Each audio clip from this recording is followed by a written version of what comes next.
मेरी जुबां कहती है बस यीशु ही प्रभु, बस यीशु ही खुदा। मेरा दिल कहता है, मेरी जुबां कहती है। राजाओं के राजा और प्रभुओं के प्रभु की स्तुति महिमा प्रशंसा सदा सर्वदा हमेशा हमेशा युगानुयुग होते रहे। आप सबको धन्यवाद देते हैं। आज का विषय क्या है अगर हम सुनेंगे तो आज का विषय है पवित्र आत्मा और कबूतर। इन दोनों के बीच में कुछ समानता है क्या? इन दोनों के बीच में कोई सिमिलैरिटीज है क्या? अगर देखेंगे तो आज के दिन पूरा वचन उसी के बारे में है कि पवित्र आत्मा का कोई आकार है क्या? अगर हम देखेंगे पवित्र आत्मा तो पवित्र आत्मा है, उसका कोई आकार नहीं, कोई स्वरूप नहीं, उसका कोई देखिए कैसे होता है, उसका कोई देखिए कोई रोकने वाला उसको नहीं है, उसको कोई पकड़ने वाला नहीं है। लेकिन कबूतर का एक आकार, एक स्वरूप हमको दिखता है। और पवित्र आत्मा यीशु मसीह पर जब आया, वो कैसे आया? अगर हम देखेंगे वचन कहता है पवित्र आत्मा कबूतर के समान यीशु मसीह पर उतर आया। हम यीशु मसीह को देखते हैं, जब बपतिस्मा देने वाला यूहन्ना ने यीशु को पहले समय देखा तो कहा कि ओ देखो जगत का पाप ले जाने वाला परमेश्वर का मेमना, मतलब यीशु मसीह को मेमना समान देखा। और उस मेमने के ऊपर पवित्र आत्मा कबूतर के समान आया। मतलब परमेश्वर देखिए कोई पक्षी का नाम लिखा है तो उसका कुछ कारण है। तो आज के दिन हम लोग उस सारी चीजों को पढ़ेंगे। और एक कबूतर कैसे होता है? कबूतर जैसे बोले बनो करके वचन कहता है। मतलब हम लोग को बोला बनना है, लेकिन किसके तरह? वो पवित्र आत्मा या कबूतर के जैसा। मतलब पाप से हमको दूर रहना है, पाप से हमको अलग हो जाना है। पाप से देखिए हम लोग को जैसा पूर्व और पश्चिम जितना दूर है, उत्तर और दक्षिण जितना दूर है, हमको उस तरह ईस्ट और वेस्ट से दूर जितनी दूरी है उतनी दूरी को हमको उसके बीच में मेंटेन करना है। एक बार हम लोग लूका का रचित सुसमाचार अध्याय 3 वचन 22 एक बार हम लोग पढ़ेंगे। और पवित्र आत्मा शारीरिक रूप में कबूतर की नाई उस पर उतरा और यह आकाशवाणी हुई कि तू मेरा प्रिय पुत्र है, मैं तुझसे प्रसन्न हूं। जब वो पवित्र आत्मा यीशु मसीह पर कबूतर के नाई उतरी, उसके बाद आकाशवाणी हुई। मतलब हम पर भी जब पवित्र आत्मा आएगा, हम भी पिता के कहलाए जाएंगे, हम भी पिता के पुत्र कहलाए जाएंगे। मतलब यीशु मसीह को पवित्र आत्मा आने के बाद इतनी बड़ी आकाशवाणी हुई, इतनी बड़ी देखिए आवाज सुनाई पड़ी। कारण क्या है? वो आत्मा आने के बाद हमको परिवर्तन होता है। उसके पहले शायद सुनाई दिया होगा या नहीं सुनाई दिया होगा, हमको नहीं पता, लेकिन पवित्र आत्मा आया तो 100% वो आवाज को सुनाई दिया। उसके बाद हम पेंतीकोस्त के दिन वो आत्मा आई किसी के ऊपर, वो आवाज सुनाई दिया या नहीं दिया हमको नहीं मालूम, लेकिन उनके अंदर हम देखते हैं भविष्य, उनके अंदर देखिए अन्य भाषा बात करना शुरू हो गई। मतलब उनमें गिफ्ट आ गया। हम अगर हम लोग कबूतर को देखेंगे, कितने पंख है कबूतर के? तो 2 पंख है। और हम उनके वो पंखों को देखिए, उसके फीदर्स जो होते हैं कितने हैं? अगर पंख के जो एक छोटे छोटे वो 2 पंख के लिए देखिए, उसके बाद एक पंख में कितने छोटे छोटे पंख है या उसके फीदर्स है अगर हम देखेंगे, वो टोटल एक साइड 9 है, दूसरे तरफ 9 है। और ये 2 9 क्या है? तो एक पवित्र आत्मा का फल है और दूसरा पवित्र आत्मा के 9 वरदान है। मतलब ये 9 एग्जैक्टली कबूतर में दिखा जाता है। मतलब ये चीजें क्या है? ये यीशु मसीह का देखिए कैरेक्टर है। यीशु मसीह किस तरह थे, ये फल उनके अंदर दिखते हैं, ये गुण पूरे यीशु मसीह में दिखते हैं। और पौलुस कहता है हमको भी वो आत्मा के वरदानों के लिए प्यासे बनने, भूखा बनना पड़ेगा, उसके लिए हमको भागना पड़ेगा, ऐसा कहता है। तो मतलब देखिए हमको इनकी जरूरत है। एक बार हम लोग गलतियों की पत्री अध्याय 5 वचन 22 हम लोग पढ़ेंगे। पर आत्मा का फल प्रेम, आनंद, मेल, धीरज और कृपा, भलाई, विश्वास, नम्रता और संयम है। ऐसे ऐसे कामों के विरुद्ध में कोई भी व्यवस्था नहीं है। मतलब प्रेम, आनंद, ये और क्या है? धीरज, कृपा, भलाई, विश्वास, नम्रता, संयम, ये सब कहाँ पे हम देखते हैं? ये पवित्र आत्मा का फल है। फल कब मिलता है? जब बीज बोया जाता है। फल कब मिलता है? जब वो बीज देखिए पौधा बनकर बाहर आता है, वो पौधा बनकर बाहर आने के बाद वो पेड़ बनता है। ये फल कब आता है? जब वो पेड़ फल देता है तब फल मिलता है। मतलब आत्मा में हमको गहराई तक जाना है, वो आत्मा हमारे अंदर बीज डालना है, वो वचन का बीज हमारे अंदर होगा, वो आत्मा उसको बढ़ाएगा, तो आत्मा फल जब आएगा तो हमें से प्रेम होगा, हमारे अंदर आनंद होगा। कईयों में देखिए प्रेम होता है तो उनके लिए बहुत कुछ करना चाहते हैं, लेकिन गुस्से से करते हैं, ये आनंद उनमें नहीं होता। जब ये देखिए प्रेम आनंद दोनों साथ में होगा, यीशु मसीह में जैसा था, तो देखिए बड़े बड़े अद्भुत काम होंगे, बड़े बड़े चिन्ह चमत्कार होंगे। कारण क्या है? वो आत्मा को हम लोग पूरी तरह जगा दे रहे हैं। अगर हम लोग आत्मा को जगा नहीं देंगे, अगर पौधा बीज आधा बाहर है, भूमि आधा भूमि के अंदर है और आधा भूमि के बाहर है, अगर सोचिए कोई बीज, तो क्या होगा?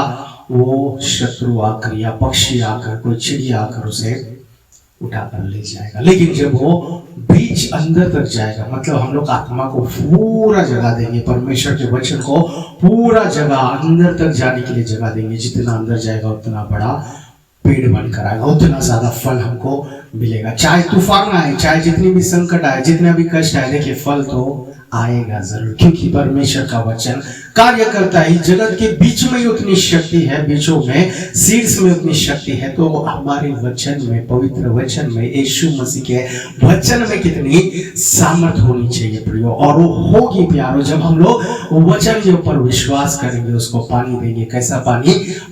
पवित्र आत्मा का पानी। कैसा पानी? वचन को फिर हम लोग यूज करेंगे, वचन को फिर हम लोग इस्तेमाल कर बार बार बोलेंगे, बार बार सुनेंगे, बार बार वो वचन की ओर हमारा मन लगा रहेगा, तो देखिए आत्मा फल आएगा और अद्भुत अद्भुत कार्य करेगा और हमें देखिए वो बदलाव दिखेगा। लेकिन हम लोग क्या सोचते हैं कि आज नहीं तो कल होगा, परसों होगा, नहीं तो तरसों होगा। देखिए परमेश्वर का काम तभी का तभी हो जाएगा। जैसे उन्होंने कहा उजाला हो तो हो गया, मतलब हमारे जीवन में पहले हमारे अंदर वो कार्य होना चाहिए, अंदर से हमको दिखना चाहिए कि वो हो गया, और वो अच्छा है करके हमें पहला ही वो टेस्टिमनी हो जाना चाहिए। टेस्टिमनी मतलब पहले ही हम लोग देखिए वो धन्यवाद दे देना चाहिए। परमेश्वर आपने मेरे लिए घर दिया, धन्यवाद। परमेश्वर आपने लिए मेरे कलीसिया दिया, धन्यवाद। परमेश्वर आपने लिए मेरे गाड़ी दिया, उसके लिए धन्यवाद करके देखिए हम लोग जब वो फल का इस्तेमाल करेंगे तो हम लोग फलवंत होते जाएंगे, हमें फल दिखते जाएंगे, हम लोग पूरी तरह देखिए अनेकों को फल देने वाले हम बनेंगे। चाहे कई लोग पत्थर मार के वो फल लेना चाहेंगे,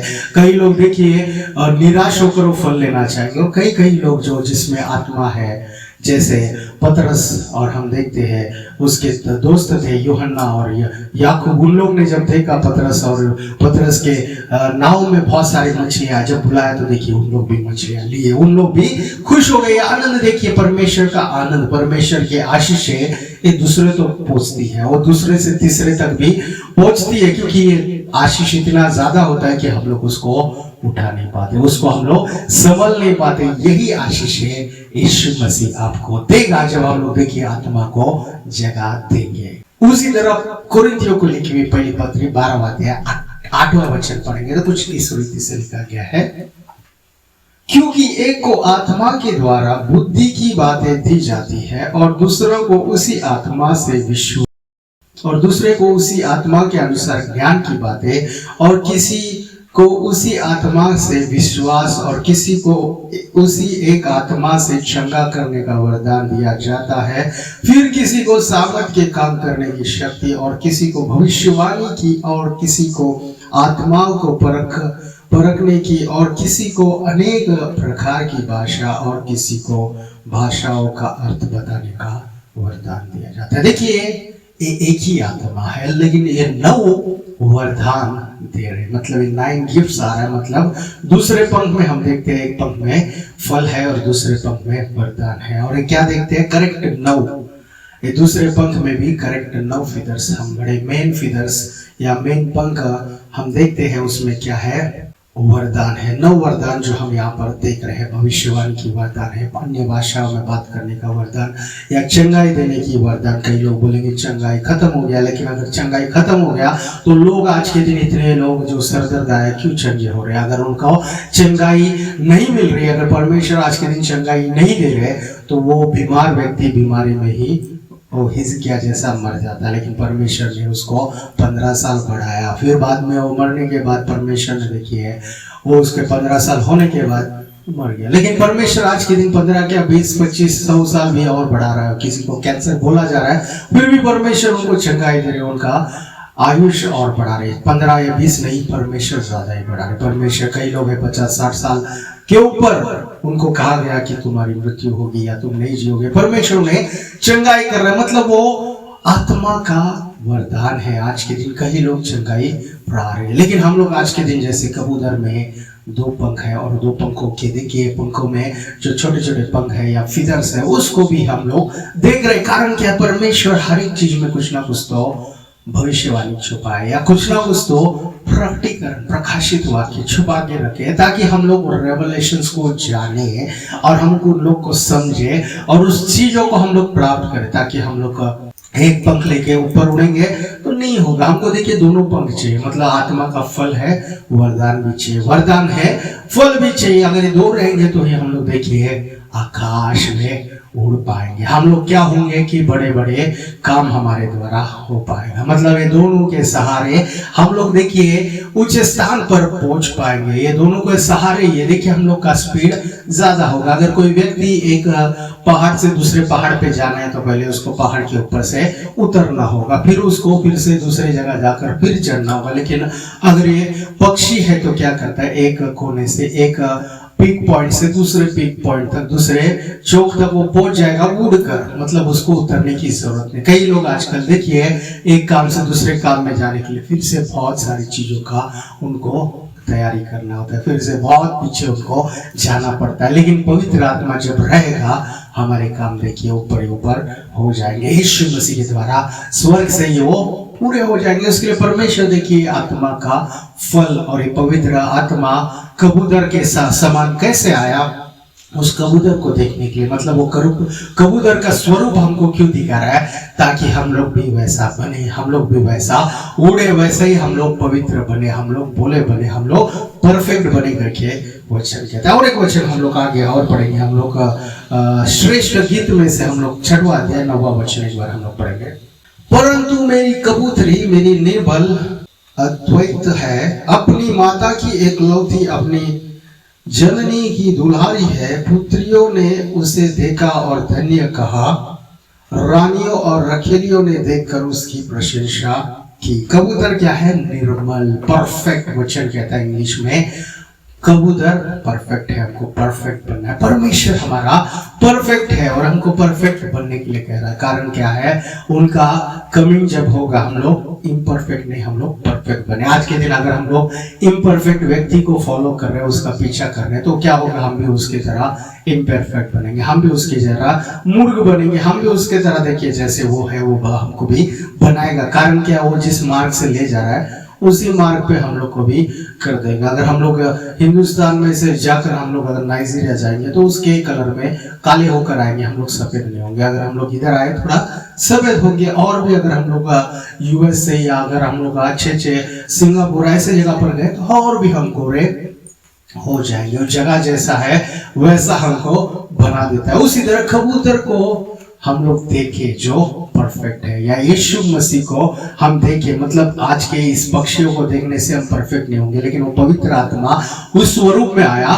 ओरिजिनलिटी क्या है, पवित्र आत्मा को हम देखे या यीशु मसीह को देखे। मतलब उनके वचन को हम लोग सुने, उनके वचन को हम लोग पढ़े, उनके लहू से हम लोग धुलते जाए, हर दिन उनके वचन से धुलते जाए, ताकि वो जब आएगा उसके समान हम लोग बने। हम देखते हैं यिर्मयाह को जब परमेश्वर ने बुलाया, उस परमेश्वर ने कहा कि तू अपने माता के गर्भ में रचने से पहले मैंने तुझ पर चित्त लगाया, मैं तुझे जानता हूँ। लेकिन कईयों को हम देखते हैं स्वर्ग में बाहर खड़े हैं और पुकार रहे हैं, प्रभु प्रभु मैं तुझे जानता हूँ, द्वार को खोलो। प्रभु बोलता है तो कौन है, मैं नहीं जानता, उसके लिए तुम चले जाओ। मतलब वो हर एक व्यक्ति को यीशु मसीह जानता है, क्योंकि वो सृष्टि करता है। लेकिन आखिर में क्यों इनको कहा कि मैं नहीं जानता, कारण क्या है, इन्होंने परमेश्वर ने जैसे कहा वो नहीं किया, प्रभु का पालन उन्होंने नहीं किया, प्रभु का पीछा चलना उनको पसंद है। वो यीशु मसीह के द्वारा अनेक चिन्ह चमत्कार किए, कई दुष्ट आत्माओं को भगाए, लेकिन देखिए यीशु मसीह के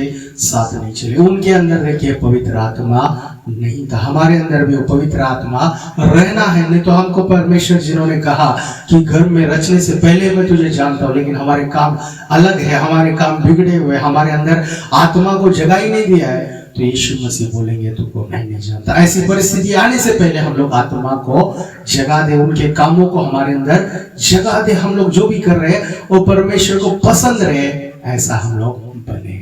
उसी तरह होशे का किताब अध्याय 7 वचन 11 पढ़ेंगे। कुछ इस रीति से लिखा गया है, एफ्राइम एक भोली पंखुड़ी के समान हो गया और जिसके कुछ बुद्धि नहीं, वे मिस्रियों की दुहाई देते और आशुर को चले जाते। एफ्राइमियों को परमेश्वर क्या कह रहा है? वो पंखुड़ी है, वो कबूतर जैसे है, लेकिन बोली या बुद्धि नहीं है उनमें, बुद्धिहीन पक्षी जैसे वो बन गए। आप और मैं, हमारे अंदर पवित्र आत्मा है शायद, लेकिन अगर उसका इस्तेमाल नहीं करेंगे तो हम भी बुद्धिहीन हो जाएंगे। अगर वो मिस्र को गए, हम लोग किसी और सिस्टर के पास गए, तो हम भी देखिए उसके जैसे ही हो जाएंगे। उसके लिए परमेश्वर कहता है हम लोग बुद्धि से काम ले, पवित्र आत्मा को हम लोग इस्तेमाल करें, पवित्र आत्मा की आग हमें जले। जब यीशु मसीह ने देखिए 40 दिन 40 रात उपवास की, प्रार्थना की, तो देखिए शैतान डर गया, भाग गया नहीं, वो शैतान फिर भी आ गया। कई बार हम लोग प्रार्थना करते हो भाग जाएगा,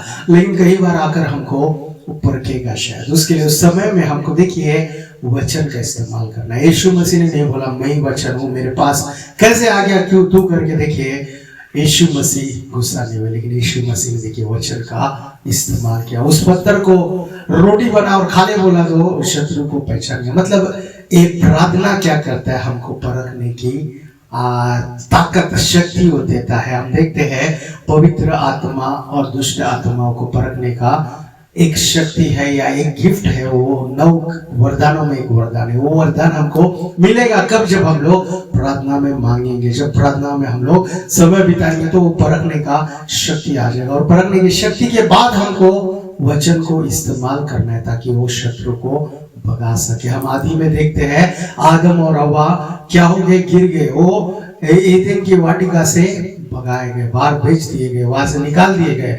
लेकिन यीशु मसीह जब आया तो यीशु मसीह ने देखिए शत्रु को भगा दिया और शत्रु वहां से भाग गया, और शैतान वहां से भाग गया करके वचन कहता है। आज के दिन प्रियो, आप और मैं उस तरह के हम लोग चले, हम लोग परमेश्वर के पास आए। हम लोग को ये नहीं लगना चाहिए कि परमेश्वर शायद डिस्टर्ब हो जाएगा, हमारा यीशु मसीह डिस्टर्ब हो जाएगा। कितनी बार प्रार्थना करते हो करके कई लोग देखिए प्रार्थना करना ही छोड़ देते, बोलते परमेश्वर को डिस्टर्ब। कैसा परमेश्वर डिस्टर्ब होगा? वो परमेश्वर कभी सोता ही नहीं, वो परमेश्वर क्या डिस्टर्ब होगा? हमारा यीशु मसीह देखिए हमेशा वो ना सोए और ना ऊंगे, वो हमारे लिए, हमें संभालने के लिए, हमें बचाने के लिए, हमारी सहायता करने के लिए वो उठा है। और उनके कान और उनके आंख हमारे ओर लगे हैं, और हम लोग सोच रहे डिस्टर्ब कर रहे हैं क्या करके। देखिए हम लोग को उनको इस्तेमाल करना है, हमको देखिए उनके सनिधि में आना है, उनको दुहाई देना। अगर हम मांगेंगे नहीं तो मिलेगा कैसे? अगर हम उनके पास जाएंगे नहीं, हम बचेंगे कैसे? हमको देखिए आना है, उनके पास मांगना है, उनके पास से हमको लेना है। अगर हम नहीं कर रहे तो देखिए एफ्राइमियों को परमेश्वर ने कहा कि वो बुद्धिहीन है, वो मिस्रियों के पास जाते हैं, वो क्या सोते नहीं, वो हमेशा हमेशा सोते रहते। वो क्या बचेंगे? खुद नहीं बचेंगे, दूसरे को क्या बचाएंगे। लेकिन हमारा परमेश्वर देखिए मृत्यु को हराया, वो यीशु मसीह ने मृत्यु को भी हरा दिया। मतलब इस जगत में कोई ताकत यीशु मसीह को रोक नहीं सकती, उनके सामने कोई ताकत टिक नहीं सकती। सभी को घुटना टेकना पड़ेगा, सभी को अपने जुबान से अंगीकार करना पड़ेगा कि यीशु ही प्रभु है, यीशु ही खुदा है, यीशु के अलावा कोई कुछ नहीं कर सकता, उनको अंगीकार करना पड़ेगा। देखिए अगर हम लोग उसी तरह यूहन्ना अध्याय 2:16 पढ़ेंगे तो कुछ इस तरीके से लिखा गया है, और कबूतर बेचने वालों से कहा इन्हें यहां से ले जाओ, मेरे पिता के भवन को व्यापार का घर मत बनाओ। क्या बोल रहे? कबूतर को बेचने वाले को यहां से कहा ये कबूतर को ले जाओ, क्योंकि कबूतर देखिए कबूतर है, लेकिन पवित्र आत्मा जो है फ्री गिफ्ट है, उसको बेचा नहीं जाएगा। और पवित्र मंदिर में भेजा नहीं जा सकता, उसको फ्री गिफ्ट हमको मांगना है, पिता के पास से हमको हासिल करना है, पिता के पास से देखिए हमको लेना है। अगर देखिए कोई जरूरत चीज है, अगर हम उसका इस्तेमाल नहीं करेंगे तो वो क्या होगा, वेस्ट होगा, उसका क्या होगा, कुछ उपयोग नहीं होगा। लेकिन परमेश्वर देखिए देने के लिए तैयार है। आज के दिन देखिए कई लोग मांग नहीं रहे, परमेश्वर ने पानी नहीं रखा, क्या पानी का जल बहता है, लेकिन कई लोग प्यासे रह जाते हैं क्योंकि वो जीवन जल के पास नहीं आते। कई फल, कई पेड़ हम देखते हैं कई जगहों पर है, कई जंगलों पर है, कई फल नष्ट हो रहे, कई फल या कई फ्रूट्स हम देखते हैं मार्केट में भी खराब हो रहे, लेकिन वो व्यक्ति जिनको जरूरत है वहां पर नहीं पहुंच पा रहे। तो हम लोग देखिए जब परमेश्वर के पास आएंगे सब चीजें हमारे पीछे हो लेंगी। पहले हमको यीशु मसीह को ढूंढना है, उनके राज्य को ढूंढना है, उनके धार्मिकता को ढूंढना, ये सब हमारे पीछे हो जाएगी। कारण क्या, परमेश्वर ने उनको आज्ञा दी। वो परमेश्वर देखिए वो सब चीजें सुनते हैं। हो सकता है आज के दिन कई दोस्त हमारे नहीं सुन रहे, कई माँ बाप के बातें बच्चे नहीं सुन रहे, बच्चे की बातें माँ बाप नहीं सुन रहे, लेकिन परमेश्वर का वचन देखिए हर एक सृष्टि सुनती है। वो पत्थर रहे, पत्थर भी हिल जाएगा। देखिए वो पानी रहे, पानी भी वहां से बह जाएगा। वो हवा रहे, हवा भी देखिए जहाँ पर पहुंचना है वहां पर पहुंच जाएगा, क्योंकि परमेश्वर की आज्ञाओं को सब सुनते हैं। यीशु मसीह की आज्ञाओं को सब सुनते हैं, लेकिन मनुष्य सुनकर भी अनसुना करता है। लेकिन हमको सुनना है, उसके अनुसार करना है। जब करेंगे तो देखिए परमेश्वर हमको सही मार्ग पर चलाएगा। परमेश्वर हमको देखिए एक बेहतर व्यक्ति बनाएगा। परमेश्वर देखिए जैसा वो आत्मा हमको इस्तेमाल करने दे रहे हैं, वो आत्मा के द्वारा अद्भुत कार्य हमारे अंदर से होना शुरू हो जाएंगे। उसी तरह लूका का रचित सुसमाचार अध्याय 11 वचन 13 अगर हम पढ़ेंगे तो कुछ इस रीति से लिखा गया है।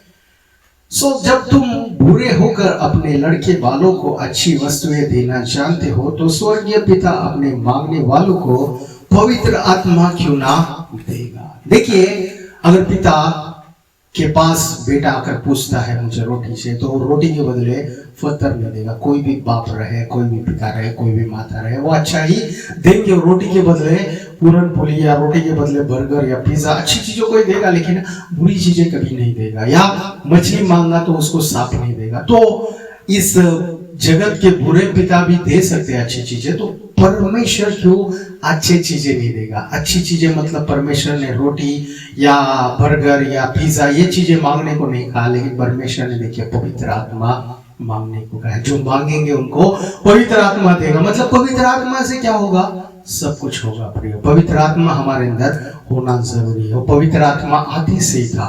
वो पवित्र आत्मा देखिए वो कुछ भी नहीं था, तभी वो पवित्र आत्मा वहां पर देखिए वहां पर घूम रहा था। पवित्र आत्मा मंडरा रहा था वहां पर। वचन कह रहा है, फिर परमेश्वर ने कहा वो आत्मा की जरूरत है और वचन की भी जरूरत है। देखिए यीशु मसीह को भी वचन उन्होंने इस्तेमाल किया, पवित्र आत्मा भी उन पर उतर आया। पेंतीकोस्त के दिन भी देखिए परमेश्वर ने उनको कहा वो दिन तक इंतजार करो, वो सहायक आने तक इंतजार करो, वो सहायक आएगा तो सब कुछ करेगा। आज के दिन प्रियो आपको और मुझे भी सहायक की जरूरत है। कौन है वो सहायक? इस जगत के सहायक नहीं, लेकिन पवित्र आत्मा आया है शायद हमारे अंदर, लेकिन उसका इस्तेमाल हम नहीं कर रहे। हमको मांगना है और ज्यादा पवित्र आत्मा मिले और हम लोग बढ़ते जाए। लोग कहेंगे पवित्र आत्मा तो है, कितने बार मांगेगा। देखिए है, लेकिन उसको इस्तेमाल करने की सामर्थ्य की हमको जरूरत है। अगर वो पवित्र आत्मा है तो वो गुण क्यों नहीं दिख रहे करके अगर हम पूछेंगे तो कारण होगा उन लोग ठीक तरह से और पवित्र आत्मा को जगह नहीं दी। लेकिन पिता कहता है मांगो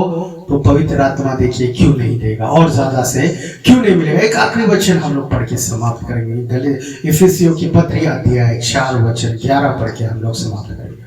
कितनों को प्रेरित और उसने कितनों को प्रेरित और उसने कितनों को भविष्यवक्ता नियुक्त किया और कितनों को सुसमाचार सुनाने वाला नियुक्त करके और कितनों को रखवाले और उपदेशक करके नियुक्त कर दिया। हम देखते हैं कबूतर को एक पूंछ में देखिए 5 पंख या 5 फीदर्स दिखते हैं, और यहाँ पर बाइबल में इफिसियों की पत्री में हमको दिखता है 5। हम देखते हैं 5-fold मिनिस्ट्री। यहाँ पे हम देखते हैं अपोस्टल्स को देखते हैं, वहाँ पे हम लोग देखते हैं भविष्यवक्ताओं को हम देखते हैं, वहाँ पे हम लोग एवेंजलिस्ट को देखते हैं जो सुसमाचार बांटते हैं सुनाते हैं। उसी तरह हम टीचर्स को देखते हैं, पास्टर्स को देखते हैं। 5 चीजें हम पीछे देखते हैं। मतलब यीशु मसीह जाने के बाद ये 5 चीजें छोड़कर गए। कहां पर? कलीसिया में। कि कलीसिया में ये 5 लोग रहे, 5 मिनिस्ट्रीज रहे। इनके द्वारा लोग क्या होंगे? पूछ जो है पीछे होता है, लेकिन जैसे हम लोग नाव को देखते हैं, बोट को देखते हैं, उनको किसी किसी का स्टीयरिंग पीछे होता है। वो पीछे ऐसा घुमाएंगे, वो राइट में घुमाएंगे तो लेफ्ट में जाएगा, लेफ्ट में घुमाएंगे राइट में जाएगा। उसी तरह ये 5-fold मिनिस्ट्री भी वो कलीसिया को चलाएगा। मतलब ये स्टीयरिंग कार का आगे होता है, लेकिन इसका पीछे होता है। मतलब यीशु मसीह ने वो पवित्र आत्मा के 5-fold मिनिस्ट्री को अपने शिष्यों को अपोस्तल बनाया। थोड़े बाद में भविष्यवक्ता हुए, बाद में टीचर्स आए। हम देखते हैं सब चीजें आई। कारण क्या है? यीशु मसीह ने रखा है। और कबूतर में हम लोग देखते हैं चीजें। कारण क्या है? वो उसे चलाता है, डायरेक्शन बदलाता है। हमारा भी डायरेक्शन बदलेगा अगर हम लोग सही टीचिंग पर नहीं जाएंगे, सही उपदेश हम लोग नहीं सुनेंगे। भविष्य हमारे अंदर आत्मा है, लेकिन हम लोग वो भविष्य क्या बोलते हैं, हम लोग जो उपदेश है, 5-fold मिनिस्ट्री है, वो ठीक से अगर उपदेशों को हम लोग समझ नहीं पाएंगे, ठीक से हम लोग उसको फॉलो नहीं कर पाएंगे, तो देखिए ठीक से हम लोग नहीं जा पाएंगे, हम लोग सही जगह पर नहीं पहुंच पाएंगे। यीशु मसीह आते समय हम लोग देखिए वहां पर नहीं रहेंगे, लेकिन प्रियो जब हम लोग ये वचन सुनेंगे प्यारो, हम लोग सही जगह पर पहुंचेंगे। हम लोग को सही फॉलो करना है, सही जगह पर हमको चलना है। परमेश्वर देखिए वो कबूतर के द्वारा हमको कई चीजें बताता है। ऐसे बाइबल में हर एक पक्षी के बारे में, जगहों के बारे में, जंतुओं के बारे में परमेश्वर ने क्यों लिखा है? ताकि कुछ ना कुछ तो उसमें छुपा है। जब हम लोग उसको और पढ़ते जाएंगे तो और ज्यादा चीजें हमको दिखना शुरू होगा, और ज्यादा चीजें हमको समझना शुरू होगा, और ज्यादा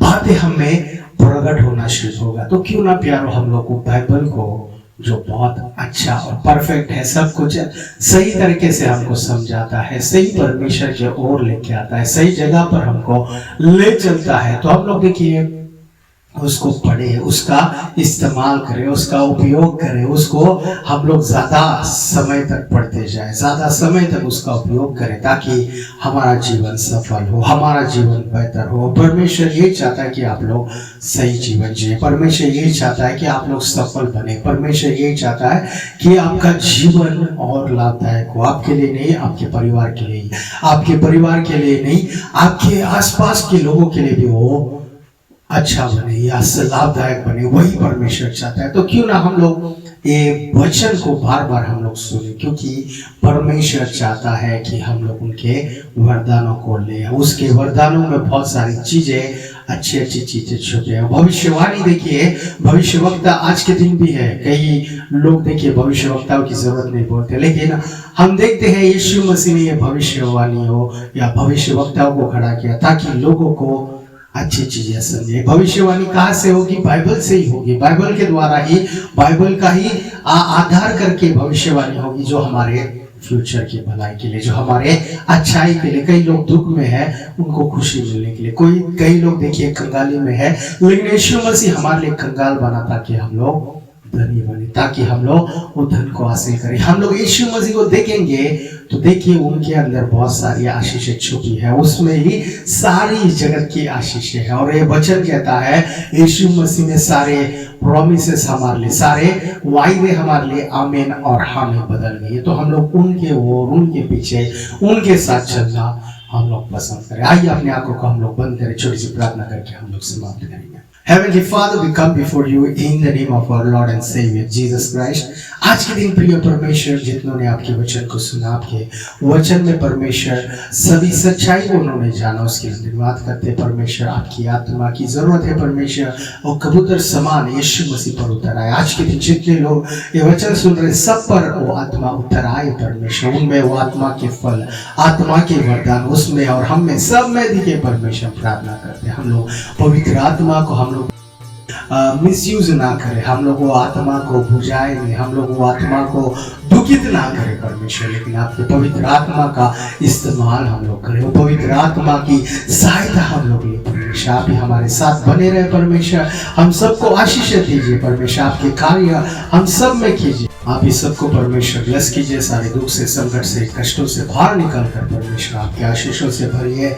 आपकी पवित्र आत्मा समारोह परफेक्ट हो सके परमेश्वर। आप आने के बाद परमेश्वर उनमें परफेक्शन दिखे परमेश्वर। सभी लोग को आप कह सके परमेश्वर की अंदर आइए, सबाश करके उनको कह सके परमेश्वर। वैसा हम सबको बदल दीजिए परमेश्वर, हम सबको आपके राज्य में आने के लिए तैयार कीजिए। हमको बुद्धिमान बनाइए, बुद्धिहीन हम नहीं बने परमेश्वर। हम लोग पवित्र आत्मा के समान परमेश्वर हम लोग बदलते जाए, आपके स्वरूप में हम लोग आते जाए परमेश्वर। सारी चीजों को आपके हाथों में सौंपते हैं। छोटी सी प्रार्थना प्यारे एक श्री मसीह के नाम से मांगते हुए परमेश्वर सुनिए और कबूल कीजिए।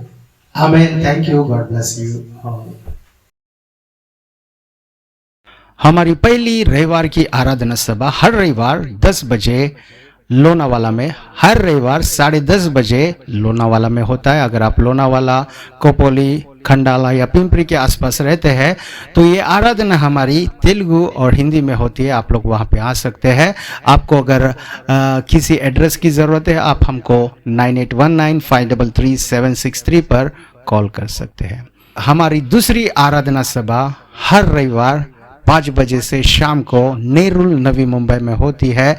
ये सभा हिंदी और तेलुगु में होता है। अगर आप आना चाहेंगे, आप नवी मुंबई या मुंबई में रहते हैं तो आप हमको संपर्क कीजिए 9819533763 पर, ताकि हम लोग आपको मार्ग, लोकेशन आपको भेज सके।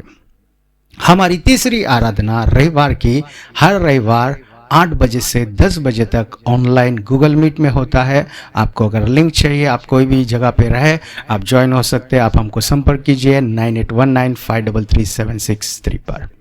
Thank you, God bless you all.